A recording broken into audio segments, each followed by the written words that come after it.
There is retired U.S. Navy Captain Armin Kurdian, foreign policy and national security analyst, and we also have Brian Leib, foreign policy analyst and former executive director of Iranian Americans for Liberty. So Trump announcing today the objectives very clear: destroy Iran's missile capabilities, take out the Navy, eliminate their ability to get a nuclear weapon, and eliminate their ability to sponsor terror outside of its borders. So I'll start with you, Armin. What are your reactions right now to these objectives? I think they were very clearly articulated, Don. You noticed that he didn't talk specific about a regime change, but I can tell you the attacks on the Navy are an effort to prevent their ability to close the Straits of Hormuz from a naval perspective or mining the Straits, and of course, knocking out missile batteries which are in range of the Straits of Hormuz, which could, attack, neutral shipping or U.S. shipping or carriers. So I think this is good that he actually did that. You see a little bit of a disconnect between what he's talking about and what Netanyahu's talking about in terms of regime change. So it's going to take a little while for the U.S. to achieve these particular goals. When they are achieved, or when we believe that they're close to being achieved, it'll be interesting to see what happens next. Okay, so Brian, give us your thoughts right now. Well, I think what's been happening over the last 48 hours is certainly monumental, and we're going to be talking about this for a long, long time. I do think ultimately the goal here is regime change, both from the Israeli perspective and the U.S. perspective. You see what's happening right now with the strikes that are continuing that we know now are also going to intensify quite a bit now over the next coming days and weeks.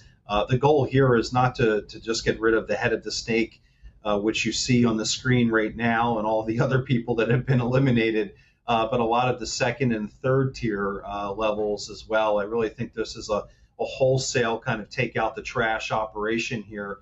And then once that's done, it's going to be up to the Iranian people to chart their own destiny. And I think, that's going to happen. But we've got to make sure that all of the IRGC elements are eliminated before the Iranian people can start doing their thing. So Armin, in your view, is a regime change essentially a given here, is needed in order to achieve all the objectives that President Trump listed earlier today? Ultimately, yes, it will be very hard to achieve. I don't think it's going to necessarily be successful unless there are coordinated efforts that are on the ground. If, say, you had Israeli special forces in there, or saboteur teams, or coordination with the Iranian resistance to go in and take over. It will be very, very hard. I know that's what they want to do, but there's been discussion about what that would actually look like, or could it destabilize the entire country and drop it into civil war? But if there is no regime change, then you will see this continue to happen in the future. You will see Iran try to continue to reconstitute its nuclear capability, continue to try to support a lot of the proxies in the Middle East. And if we have another change in foreign policy in 3 years, perhaps a relaxing of Iranian sanctions, they'll get their money back, they'll get their foreign currency reserves back up, and it's going to go right back into Hezbollah and Hamas. And we just can't have that anymore. Okay, so Brian, how do we have a Iran where the current mechanism is not present when a new regime, new government takes over? How do we do that? I think you're going to see a lot of that unfold in the next couple days and weeks here as the Israelis and the Americans continue to really just hunt down as many high-level IRGC officials as they possibly can to eliminate them. Of course, I'm sure the CIA and the Mossad are also working their back channels to try and get some of these individuals to flip and leave the country. But listen, the Iranian people are not going to be able to start taking over, like I just said, until a lot of these IRGC elements are removed, because Iran it's a very big country, home to over 80 million people, and the vast majority of them do not sympathize with the regime or support the IRGC in any way, shape, or form. But there are still IRGC elements that are in place right now, the same way that even when you look at the Israel-Gaza situation, there's still tens of thousands of Hamas soldiers that are still alive and kicking and have weapons. And these threats have to be eliminated for there to be peace all throughout the region. So I think that's the main thing to look at here in the next couple of days and weeks is how aggressive are the Israelis and us on our side, the Americans, in really hunting down and taking out as many IRGC officials as we possibly can. All right. Okay. So, Armin, I would imagine a number of Americans at home have a potential, a lot of questions here. President Trump said today the Iranian regime poses a threat to the American people. Can you just talk to us, in your view, how so? What is the threat? Ever since they took over back in 1978, Iran has been waging war against the West, whether it's the Beirut bombing, whether it's the embassy bombing, whether it's support of proxies attacks in the Middle East, whether it's delivering of those specialized IEDs, those shaped charges that went after American armor in Iraq, or what have you, or their, the IRGC's efforts in Yemen, their support of Hamas and Hezbollah. They are pretty much the world's pariah. So that regime, it's a mentality, it is a fanaticism to go after the United States. It is part of their blood. It is part of who they are. And I'm talking about specifically, again, this leadership, this theocracy, not the vast majority of the Persian people. My mother was born in Iran, and she certainly doesn't sympathize with this regime. So ultimately, the Iranian people are going to be the ones who are going to have to change their government. But to that point, they're not going to be able to do that if the IRGC is still strong enough to resist and stop them from doing so. So, Brian, similar question to you. What would you say to those Americans who may be wondering, how does this impact my life? Why does it matter? Well, let me first say that it's my belief, and also the belief of President Trump, that America first does not mean America alone.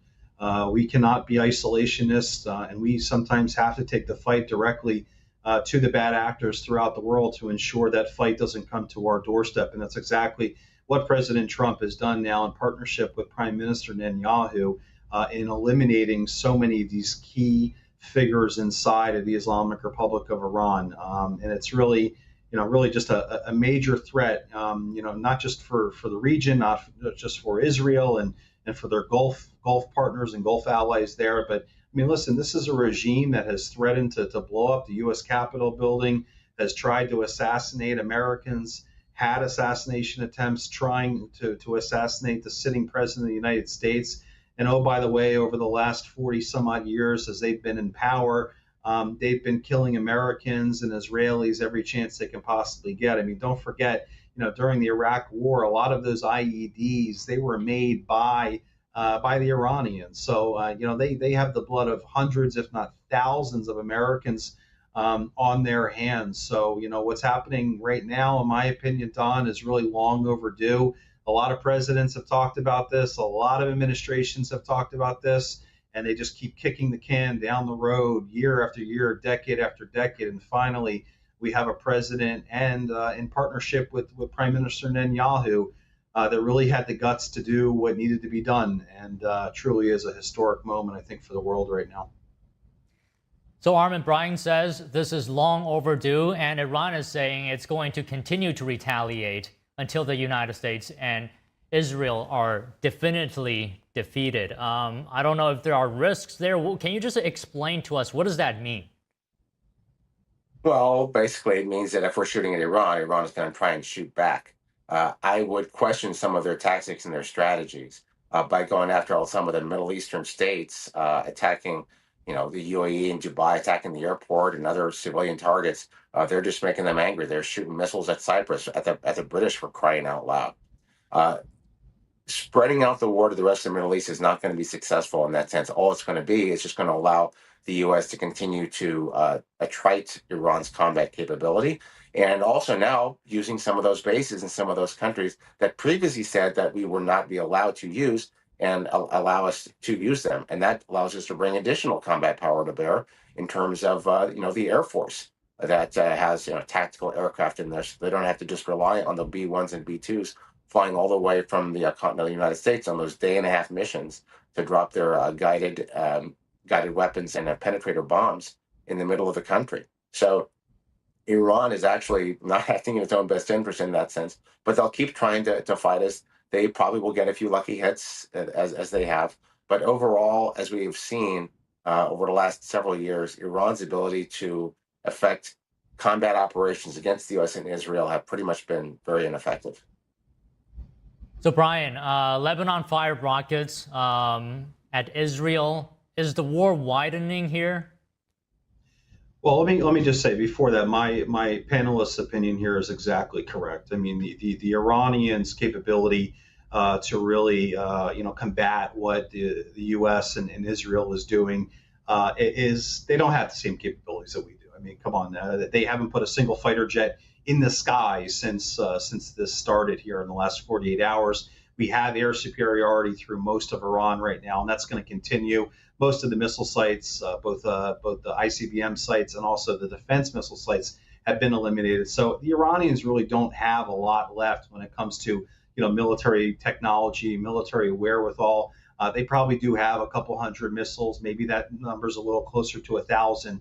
That's really all they have. They have missiles, and then they also have the IRGC thugs that are on the streets all throughout Iran that can take to the streets and kill their own people, with machine guns. So they don't really have a lot of capabilities to go toe to toe with us, the Americans, or with the Israelis, and we're seeing that unfold right now. With regards to your question about Hezbollah, Hezbollah has been seriously degraded over the last year or so. This was something I think that the Israelis have been really focused on over the last year or so, and post October 7th, is making sure that if this moment ever did come where a strike against Iran were to happen, that Hezbollah's capabilities would be severely neutered, and they are. I think it was just 10 or 15 minutes after the current Hezbollah commander announced that he was, launching these strikes, he was killed 10 or 15 minutes later. And now we also see the ruling government in Hezbollah, in Lebanon, condemning Hezbollah. So, Hezbollah is not going to be the factor that they were a couple of years ago. Certainly, I'm sure they can fire off, some rockets and do some certain things, but they're not going to be the big threat that they once were. Okay, Armin, I saw you nodding a little bit over there. Can you just give us what you're thinking? Anything to add to what Brian said? Well, Brian is exactly right. What Iran's ability to affect events within the Middle East has really seriously been attrited by Israel and by the United States. I think probably the greatest concern would be security here in the homeland. Was Iran able to get sleeper cells in the U.S.? Are they able to affect any cyber attacks within the U.S.? It's only been a couple of days. Is it possible? Certainly. We haven't seen them be able to actually implement that. We've seen them try on a cyber operations a couple of times, not successfully. So that is probably the only axis of attack that Iran has that could really have some kind of impact. But even then, it's not going to be enough. It could be annoyance, it could be a hindrance, but there is really nothing that they can do to stop the United States from taking out these capabilities that the president articulated this morning. Okay, I just have one final question here. Brian, we know China relies on Iran for oil to a significant degree. How does this impact China? How does that fit into this equation? Well, yeah, it's so interesting that the Iranians are trying or thinking about shutting down the Strait of Hormuz, because who's going to hurt the most from a situation like that is going to be the Chinese, the CCP. So listen, I think this is a big moment, not just for the Middle East, but for the world at large. You had the Russians and the Chinese over the last year or so that tried to develop this new axis of power when Biden was the president. And they were successful in coming together and doing different deals to help each other. But now I think the CCP is really rethinking a lot of things here. They made a bad bet in trying to back and support the world's leading sponsor of terrorism. And at the end of the day, guys, they're not going to go to war with the U.S. They're not going to go to war with Israel. So this is a weak moment, not just for the Iranians, but for whoever their allies are, being Russia and China. Okay, so Armin, Brian brings up the axis of power, which includes China and Iran. With the U.S. Operation Epic Fury now, what do you think it's going to do to that axis of power? Just final thoughts from you. We took out Maduro, and the president is allowing Venezuela to sell oil to China legally, eliminating the need for oil to be sold by Iran via the black market. So Venezuela is no longer a player. Syria is out of the picture. They're no longer friendly to the Shia militias in there. Cuba is not doing well right now. And here we are trying to take out Iran President Trump, you got to give him credit, is changing this world order, this effort to stand up to the United States and basically create an axis against the U.S. Well, Donald Trump has been Alexander's blade to the Gordian knot. Yeah, I think many would agree with you that President Trump has taken bold actions in his second administration. Well, it's been great speaking to both of you. Armin, Brian, pleasure. Thank you. Coming up, House Speaker Mike Johnson planning for a classified briefing between lawmakers and the Trump administration. The House Speaker showing full support for the president's military